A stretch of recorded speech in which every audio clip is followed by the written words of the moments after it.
이번 주가 고난주가 아니고 다음 주일이 부활주일입니다. 우리가 예수님을 믿는 가장 큰 이유가 있다면 예수님께서 우리의 죄를 짊어지시고 대신 십자가에서 그 죄값을 치르시고 우리를 살려 구원해 주셨기 때문입니다. 우리를 의롭게 여겨 주셔서 천국에 들어갈 수 있게 해주셨기 때문에 우리가 예수님을 믿습니다. 그리고 예수님을 믿고 살아가는 사람에게는 십자가 구원의 능력이 그 사람과 항상 함께 주어서 그로 하여금 살아갈 수 있도록 은혜를 베풀어 줍니다. 예수님의 십자가 구속의 은혜가 왜 우리와 항상 함께 해주실까? 이 땅에서 하나님의 자녀다운 성품을 가지고 살아내도록 도와주기 위해서입니다. 여러분, 우리가 가는 천국은 어떤 곳일까요? 수조 원대에 달하는 그런 저택들이 있는 곳일까요? 최고급 아파트가 있고 최고급 차를 타고 다니고 최고급 음식을 먹는 그런 곳이 천국일까요? 만약에 천국을 그렇게 생각하신다면 아주 착각하고 계신 겁니다. 천국이 우리에게 있어서 천국 되는 가장 큰 이유는 삼위일체 하나님께서 계신 곳이고 그 하나님과 사랑으로 연합되어서 함께 지내는 곳이기 때문에 그곳이 천국입니다. 하나님과 하나 되어서 그 성품을 닮아가게 되고 그렇게 사랑하며 살아가게 되는 곳이 천국이기에 하나님은 우리가 예수님을 믿을 때 곧바로 데려가지 않으시고 이 땅에 남아서 그 성품으로 살아가는 것이 얼마나 귀하고 얼마나 가치 있는지를 깨닫게 하려 하시지요. 우리는 가끔 그런 생각을 합니다.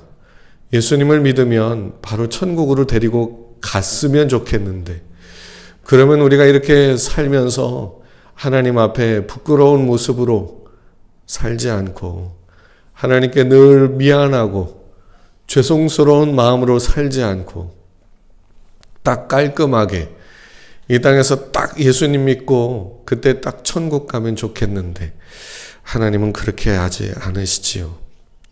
그렇다고 우리가 살아내야 하는 이 세상의 삶이 호락호락하지도 않습니다.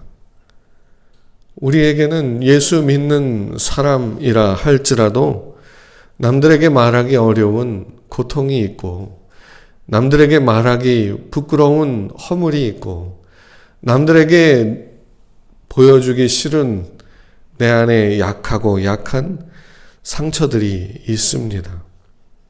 그리고 이 세상도 점점 죄가 만연해지고 권력과 힘과 돈이 있으면 그것이 법도 이기고 정의도 이기고 도덕도 이기고 윤리도 아무 쓸모없는 것처럼 만들어버리는 그런 세상에서 우리가 그래도 나름 옳게 살아보려고 고군분투하지 않으면 안 되는 우리는 그런 삶을 삽니다.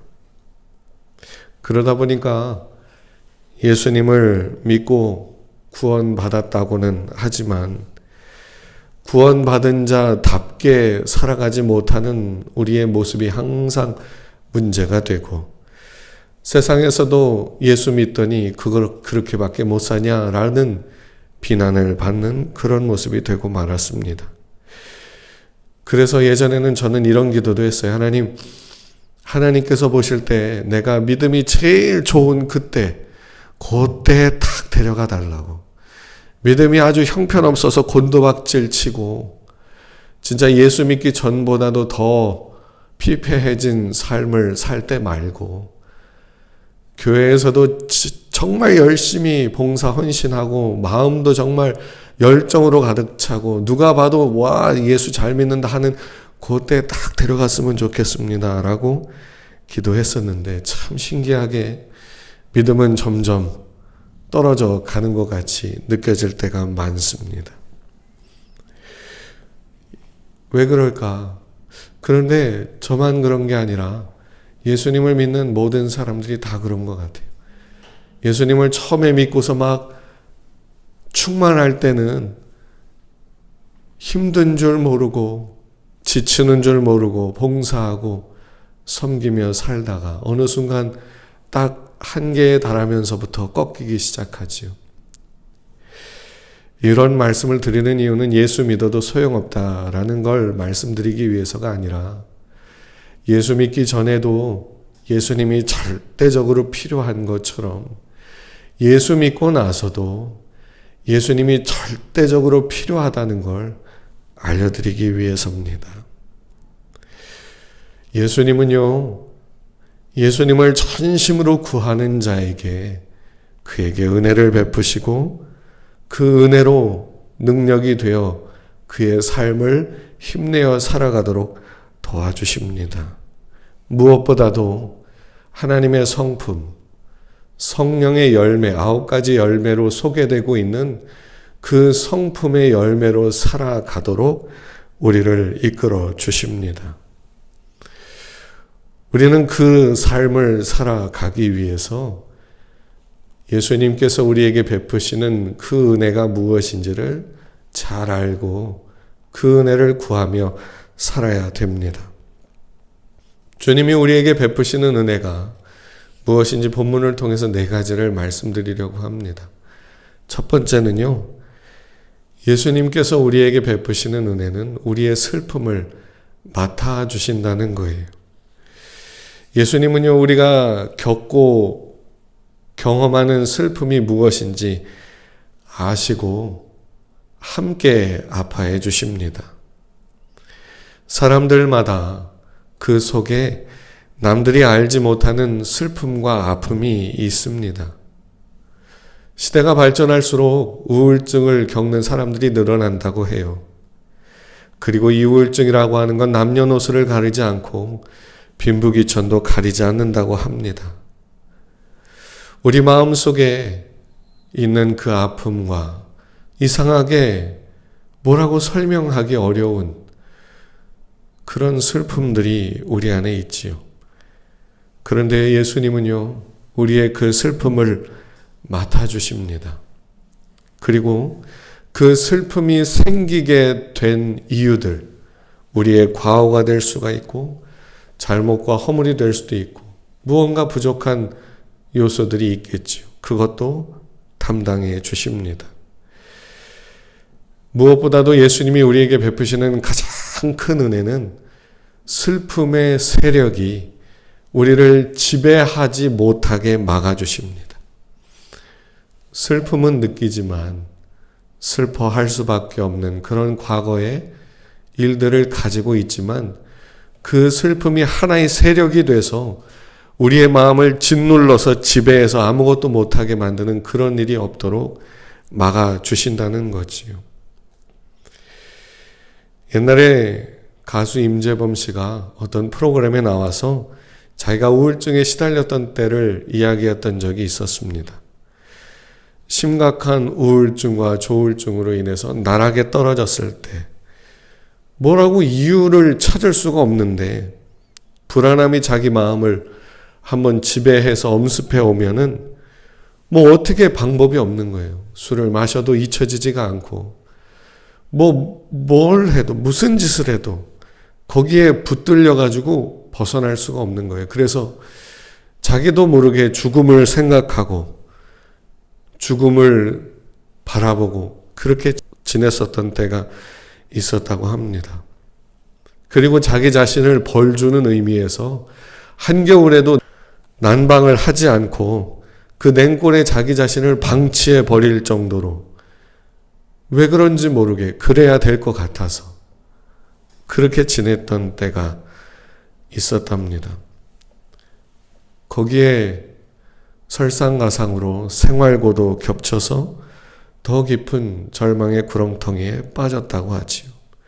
전기료 낼 돈도 없고 수도세 낼 돈도 없고 그렇게 해서 그저 담배꽁초 주워가며 그걸 피워가며 살아갈 때에 아내가 놓아두었던 성경책이 있어서 그걸 가지고 읽기 시작했답니다. 자기도 모르게. 미친 듯이 읽어댔대요. 하루 종일. 그러면서 하나님이 보이더랍니다. 예수님이 보이더랍니다. 그 예수님께 대한 믿음이 생겨가면서 우울증에서 조금씩 벗어나게 되었대요.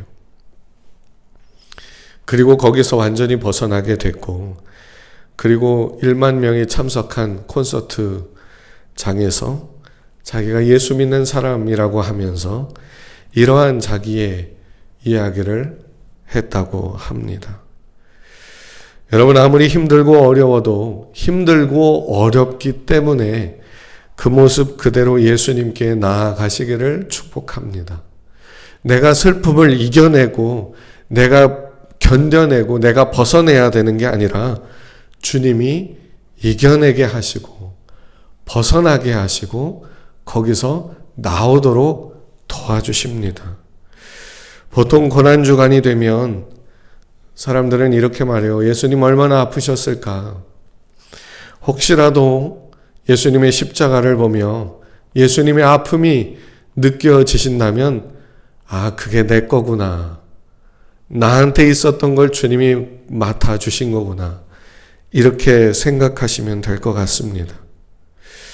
여러분을 슬프게 하고 우울하게 하고 주눅들게 만들고 자책하게 하고 괴롭게 만드는 것이 무엇입니까?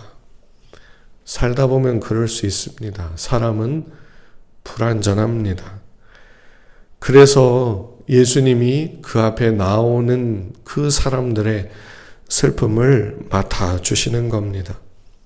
주님께 내 슬픔을 맡아달라고 부탁해 보십시오. 언제 그랬냐는 듯이 우리 마음을 위로해 주시고 그리고 항상 기다리셨던 주님께서 기쁘게 그 슬픔을 맡아 주실 겁니다. 아픔이 커서 그 모든 과거의 일들과 우리의 허물들이 눈앞에 보여지겠지만 그 슬픔이 우리를 지배하지 못하도록 막아주시고 하루하루를 또 살아갈 수 있는 힘을 더해 주실 것입니다. 세상이 줄 수 없는 평안으로 우리 마음을 채우시고 우리를 위로해 주실 것입니다. 두 번째는요, 예수님께서 우리의 허물과 우리의 죄를 맡아주십니다. 우리의 허물과 죄를 맡아주신다는 게 무슨 말일까?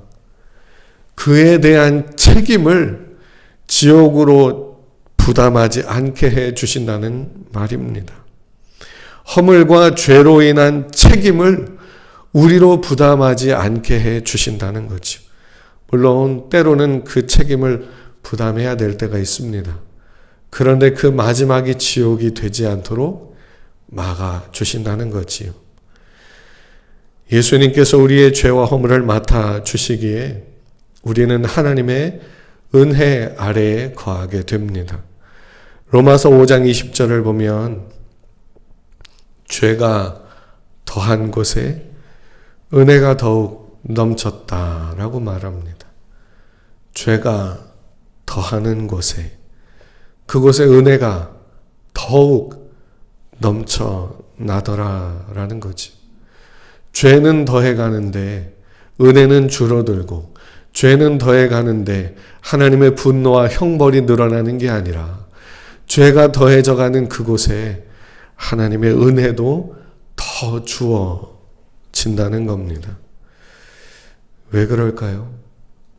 베드로가요, 예수님께 물었습니다. 예수님, 누군가가 내게 죄를 범할 때 내가 7번 정도 용서해주면 잘하는 거겠지요? 예수님은 그 말을 듣고 웃으시면서 7번씩 70번이라도 더 용서해줘야 된다라고 말씀해 주셨습니다. 예수님이 왜 그렇게 말씀하실까요? 본인이 그렇게 하시기 때문입니다. 사람은요, 7번 정도, 7번은 7이라는 숫자는 완전수예요. 이 정도면 내가 할 만큼 다 했다는 거예요. 내가 이 정도로 용서해주면 나도 자존심이 있는데 이만큼 하면 내가 진짜 목숨 걸고 다 한 거다. 예수님은 아니라는 거예요. 그렇게 70번을 더해도 부족하다는 거예요. 왜요? 예수님이 우리를 그렇게 용서해 주시기 때문입니다. 그 앞에 나오는 이들이 주님 앞에 죄를 회개하며 나올 때에 주님은 그렇게 용서해 주시는 분이시기 때문에 베드로에게 그렇게 하라 말씀하시는 거 아니겠습니까? 우리가 예수님께 우리의 죄를 자백할 때 그 죄가 형벌과 재난으로 우리에게 다가오지 못하도록 주님이 막아주십니다. 사람들의 정죄에 시달리지 마십시오. 그리고 더 큰 거, 스스로의 정죄에도 시달리지 마십시오. 자책에 시달리지 마십시오. 어떻게 시달리지 않을 수 있을까요? 예수님이 맡아 주셨으니까요. 로마서 6장 14절에서는 이렇게 말합니다. 죄가 너희를 주장하지 못하리니 너희가 법 아래에 있지 않고 은혜 아래에 있음이라. 아멘. 법 아래에 있다는 말이 뭘까요? 법은 어때요? 너희가 했어 못했어 항상 이래요. 했어 못했어 못했어 벌받아. 했어 그래 칭찬하고 못했어 벌받아. 항상 이렇게 되는 게 법 아래에 있다는 거예요. 율법 아래 사는 사람이 그렇습니다. 정죄감 속에 붙들려 살아갑니다. 그런데 우리가 알아야 될 것은 우리는 법 아래 있는 사람이 아니라 은혜 아래 있는 사람이에요. 왜요? 예수님이 우리의 죄와 허물을 맡아주셨거든요. 그래서 죄를 범하거든 예수님 앞에 뛰어나가서 그분께 죄를 얘기하십시오. 자백하십시오. 인격적으로 하십시오. 못난 모습 그대로 죄를 고백하십시오. 그리고 주님이 죄를 맡아주심을 감사하게 믿으십시오. 예수님이 우리의 죄를 맡아주시는 건 죄 지어도 좋다고 면허증을 주는 게 아니에요. 왜 죄를 맡아주실까요? 예수님이 한 가지 분명한 목적이 있기 때문입니다. 뭘까요? 자기 닮은 모습으로 살아가게 만들려고 각오를 하셨거든요. 하나님의 자녀된 자로 그 성품으로 성화되어 거룩하게 살아갈 목적을 가지고 계시기 때문에 또 용납해 주시는 거예요. 용납해 주시고 우리가 믿음으로 살려고 할 때 붙들어 그렇게 살게 끌어가십니다. 깨닫게 하시고 알게 하시고 그 사랑을 경험하게 하셔서 그렇게 살아가도록 이끌어 가시려고 끝내 그렇게 살아내게 만드시려고 각오와 결단을 하셨기 때문에 또 받아주시는 겁니다. 그러니 이건 죄를 져도 좋다고 허락해 주는 게 아닌 거지요. 앞으로 가다가 넘어지고 그래서 뒤로 물러나게 되면 주님이 다시 일으켜 주십니다. 그리고 더 앞으로 몇 발자국 나가도록 이끌어 주십니다. 뒤로 물러나 좌절만 하지 마시고 내 자신의 모습에 실망하여 자책하지 마시고 우리의 죄와 허물을 맡아주시는 예수님께 맡기시고 그분이 우리를 이끌어 하나님의 자녀된 그 성품에 이르기까지 성장하도록 우리를 자라도록 이끌어 주시는 그 은혜를 믿고 주님 앞에 늘 나아가시기를 축복합니다. 세 번째는요, 예수님께서 우리와 하나님과의 막힌 담을 허물어 주셨습니다. 하나님 안에서 화목함을 누리게 해주셨다는 거지요. 그런데 이 화목함을 우리가 좀 잘 생각할 필요가 있는데, 왜냐하면 이 화목함에 대해서 성경이 어떤 식으로 얘기하냐면 유대인과 이방인이 화목하게 되었다라고 설명해 주고 있기 때문입니다. 유대인들, 이스라엘 백성, 이스라엘 사람들은요, 자기들이 선민이라고 생각합니다. 지금도 그래요. 그들은 자기들이 하나님께 택함 받은 선민이라고 생각해요. 그리고 이방인들을 고임이라고 하면서 모조리 열등한 그런 사람들로 취급을 합니다. 그런데요, 그들은 지금도 그렇게 생각하고 있지만 예수님 안에서 유대인이나 이방인이나 다 하나가 되었습니다. 갈라디아서 3장 7절부터 9절을 보면 이렇게 말합니다. 그런즉 믿음으로 말미암은 자들은 아브라함의 자손인 줄 알지어다. 또 하나님이 이방을 믿음으로 말미암아 의로 정하실 것을 성경에 미리 알고 먼저 아브라함에게 복음을 전하되 모든 이방인이 너로 말미암아 복을 받으리라 하였느니라. 그러므로 믿음으로 말미암은 자는 믿음이 있는 아브라함과 함께 복을 받느니라. 유대인이나 이방인이나 다 예수로 인해서 하나님 앞에 똑같이 되었다는 의미입니다. 구별이 없다는 거예요. 에베소서 2장 13절부터 20절을 보겠습니다. 이제는 전에 멀리 있던 너희가 그리스도 예수 안에서 그리스도의 피로 가까워졌느니라. 그는 우리의 화평이신지라. 둘로 하나를 만드사 원수된 것 곧 중간에 막힌 담을 자기 육체로 허시고. 여기서요, 둘로 하나를 만드사라고 할 때 이 둘이 뭐냐면 유대인과 이방인을 말하는 겁니다. 법조문으로 된 계명의 율법을 폐하셨으니 이는 이 둘로 자기 안에서 한 세 사람을 지어 화평하게 하시고 또 십자가로 이 둘을 한 몸으로 하나님과 화목하게 하려 하심이라. 원수된 것을 십자가로 소멸하시고 또 오셔서 먼 데 있는 너희에게 평안을 전하시고 가까운 데 있는 자들에게 평안을 전하셨으니 이는 그로 말미암아 우리 둘이 한 성령 안에서 아버지께 나아감을 얻게 하려 하심이라. 그러므로 이제부터 너희는 외인도 아니요 나그네도 아니요 오직 성도들과 동일한 시민이요 하나님의 권속이라.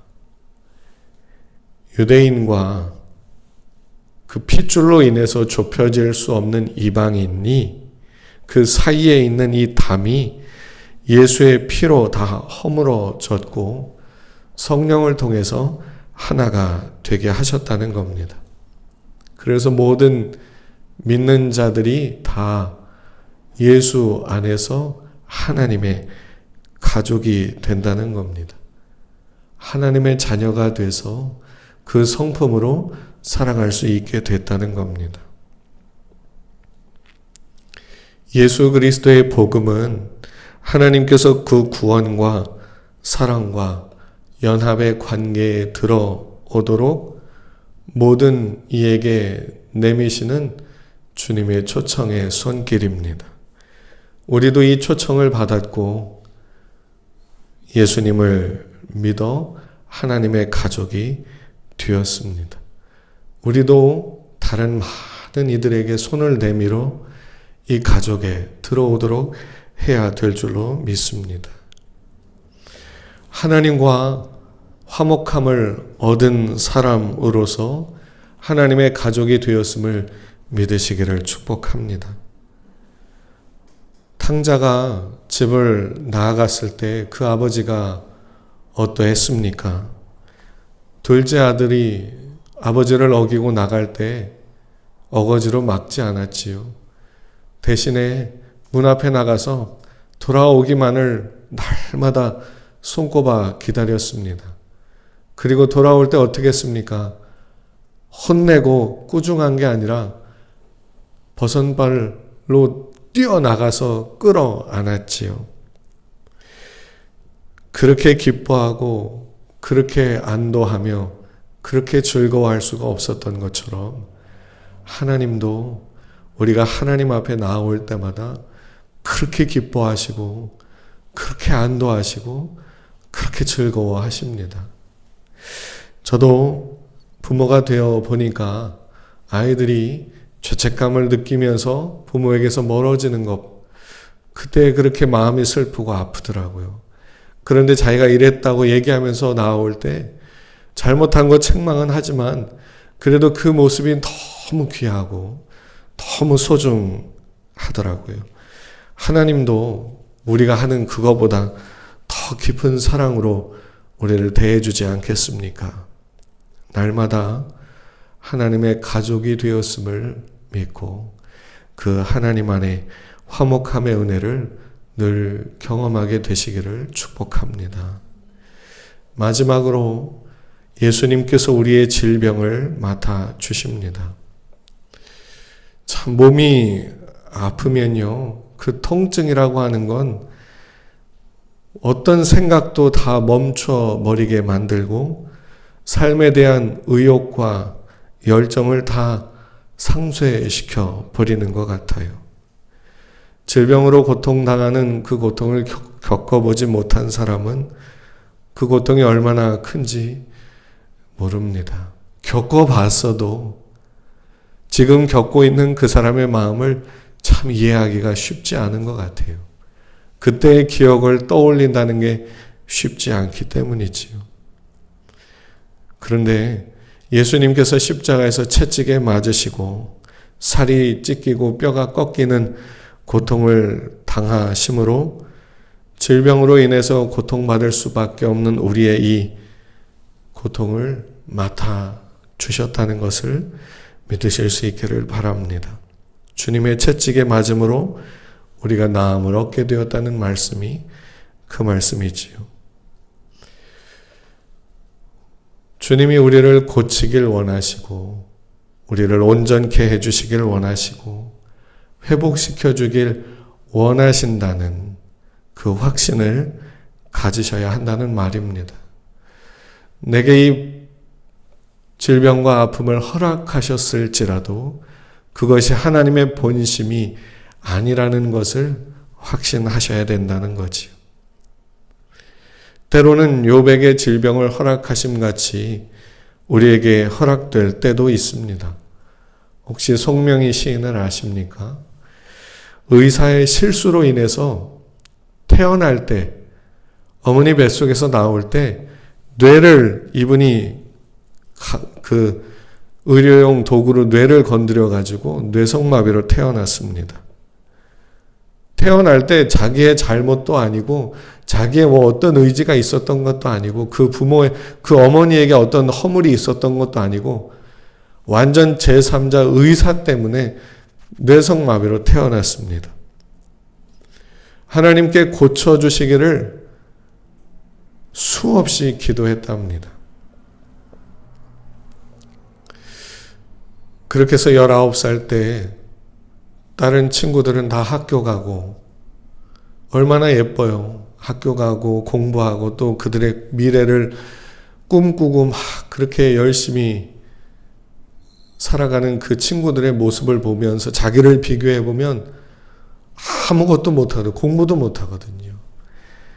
그래서 하나님 너무 불공평하다고, 하나님 왜 나한테만 이렇게 대하시느냐고, 왜 안 고쳐주시느냐고 얼마나 많이 원망하며 묻고 또 물었는지 모릅니다. 그런데 주님이 19살 때 시를 통해서 이렇게 말씀해 주셨대요. 나 가진 재물 없으나, 나 남이 가진 지식 없으나, 나 남에게 있는 건강 잊지 않으나, 나 남이 갖고 있지 않은 것 가졌으니, 나 남이 보지 못한 것을 보았고, 나 남이 듣지 못한 음성 들었으며, 나 남이 받지 못한 사랑 받았고, 나 남이 모르는 것 깨달았네. 공평하신 하나님이 나 남이 가진 것 나 없지만 나 남이 없는 것 갖게 하셨네. 아마 이 노래 들어보셨을 거예요. 이것을 주님이 불러주셔서 썼대요. 그분의 책에 나온 얘기인데. 그런데 이렇게 써가는데 공평하신이라고 하는 그 문구에서 딱 멈출 수밖에 없었습니다. 왜? 안 공평하니까. 태어날 때부터 내 실수요, 내 잘못이라면 납득이 되겠는데 내 잘못도 아니고 내 실수도 아닌데 그렇게 태어나서 그렇게 살다가 가야 되니까 너무 불공평했거든요. 그런데 주님은 공평하다라고 말씀을 계속 하시더래요. 그 말을 납득하기까지 참 많은 시간이 걸렸답니다. 그게 어떻게 한마디에 납득이 되겠어요? 여러 날을 고민하고 대들 수밖에 없지요. 하지만 결국에는 주님의 은혜와 주님께서 깨닫게 하시는 사랑 앞에 그 말씀을 받아들이고 이 시를 냈다고 합니다. 그리고 노래로 만들어지게 됐지요. 작년에 한 인터뷰가 있는데 이분께서 한 인터뷰에서 이렇게 말씀하십니다. 아픈 것도 감사합니다. 아파서 돈에 대한 욕심이 더 없어져 주변을 더 돌아보게 하시니 감사합니다. 병이 길고 깊으면 살고 싶은 생각보다 죽음이 두렵지 않아 감사합니다. 삶에 애착이 없어서 비굴하지 않아 감사합니다. 마음이 세상에 없으니 세상보다 천국을 보고 땅을 연연하기보다 하늘을 볼 수 있어 감사합니다. 하나님만 의지하고 있습니다. 나면서부터 의사들이 죽는다고 하는 말을 수십 번, 수백 번, 수천 번 들어서 별로 생각 안 하고 있습니다. 내가 병원 믿고 살았으면 벌써 세상에 없었을 것입니다. 살면 기회고 죽으면 천국이라 감사합니다. 지금은 나이가 60이 넘으셨는데 이렇게 고백하십니다. 여러분, 예수님의 십자가 사건은 2000년 전에 한 번이고 끝난 사건이 아닙니다. 예수님의 십자가 구속의 은혜는 지금도 우리의 삶 속에서 끊임없이 재현되고 있습니다. 그 부활의 은혜도 계속해서 우리를 살려내고 있습니다. 여러분 눈앞에서, 여러분 마음속에서 그 십자가의 사건은 또 진행되고 있습니다. 이 말은 억지로 슬픔과 눈물을 짜내라는 말이 아니라 어떤 슬픔이 있든지, 어떤 죄와 허물이 있든지, 어떤 불화와 반목이 있든지, 어떤 질병과 아픔과 상처가 있든지 예수님께 나아가서 맡기시라는 의미입니다. 주님이 또 맡아주십니다. 아멘. 주님이 또 맡아주십니다. 주님께 맡기고 주님의 위로를 받고 힘을 얻고 주님의 말씀을 듣고 깨달음을 얻고 살아갈 용기를 얻고 주님을 더 사랑하고 사모하게 되시기를 축복합니다. 이번 주가 고난주간입니다. 우리의 고난을 맡아주신 예수님으로 건강하게 사시기를 축복합니다. 하나님이 우리에게 주시는 건강함이 뭘까요? 하나님이 우리에게 주신 건강함, 세상을 따르지 않을 힘이 있는 거고요. 죄를 멀리할 힘이 있는 거고요. 내 욕심과 내 정욕을 내려놓을 힘이 있는 거고요. 하나님을 사랑할 힘이 있는 거고요. 주님이 주시는 성품 성령의 열매로 살아갈 힘이 있는 게 건강 아니겠습니까? 이 건강을 가지고 살기를 원하시는 만큼 주님께 맡기고 또 맡기고 또 맡기십시오. 그동안 죄도 용서해 달라고 맡기고 자녀 문제, 가족의 직장 문제 여러 가지 맡기셨다면 이제 내 인생을 맡기십시오. 내 마음도 맡기십시오. 내 영혼도 맡기십시오. 다 맡기십시오.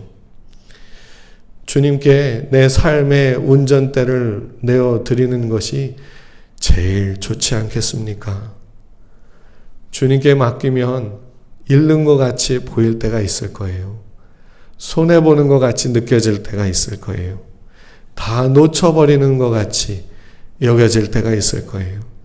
그런데 결국에는 내 영혼을 얻고 사랑하는 이들을 얻고 천국 또한 얻게 될 줄로 믿습니다. 자기 자신을 의지하고 자기 자신을 위해 살라고 소리치는 이 세상의 소위 전문가들의 이야기에 귀를 기울이기보다 더욱 말씀에 귀를 기울여 예수님께 맡기고 예수님과 더불어 살아갈 수 있는 저와 여러분들이 되실 수 있기를 주님의 이름으로 축복합니다.